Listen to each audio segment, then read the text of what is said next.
Αγαπημένες στιγμές πάνε κι αυτές.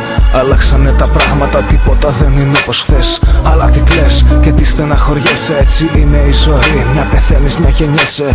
Κι αναρωτιέσαι τι παιχνίδι είναι αυτό. Γιατί σε βάλε η μοίρα σε αυτό το χορό που δεν μπορείς να χορέψεις και πώς να αντέξεις. Στην ευτυχία να χορέψεις, για να γελάσεις πρέπει κάποιου το γέλιο να κλέψεις. Για τη δική σου στέψεις του προκαλεί ζήλια και φθόνο. Και να ξέρεις μόνο θα προσπαθήσει να σου προκαλέσει πόνο. Μόνο εγώ εαυτό σου σε καμαρώνω. Φίλοι θα περάσουνε πολύ και στο μέλλον ίσως έρθουνε και νέοι κολλητοί.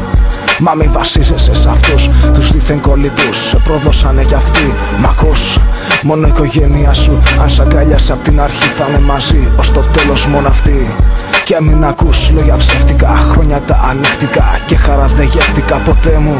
Αχ εαυτέ μου, σε πρόδωσαν όλοι αυτοί που δεν είχανε ψυχή. Ήταν όλοι τους μικροί, μα συστάθηκε στα πόδια σου μ' όπλο τα εφόδια σου. Και τώρα μόνος προχωράς, να μη ζητάς και μόνος σου να παίρνεις και να τα καταφέρνεις. Ότι αξίζεις να κλέβεις.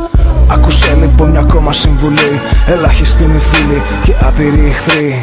Στα μάτια κάποιου θα είσαι φαγητό, δώρα θα είσαι για αρπακτικό.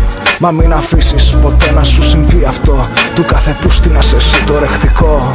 Πρέπει να φανείς δυνατός, γιατί ακόμα και Θεός αυτούς στιγμές θα σε ξεχάσει κι αυτός.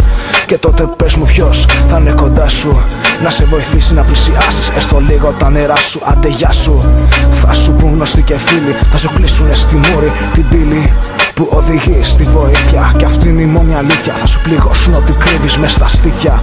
Αλλά συνήθεια θα είναι αυτό για σένα. Αγάπη και αλληλεγγύη είναι λόγια ξένα. Για αυτόν τον κόσμο που έτσι έχει μάθει, του αξίζει τελικά ό,τι κι αν πάθει. Και κάτι τελευταίο και τελειώνω. Μην αφήσεις κανέναν να σου προκαλέσει πόνο. Θέλω τον εαυτό σου να έχει σε πρώτο χρόνο. Αυτή τη χάρη μόνο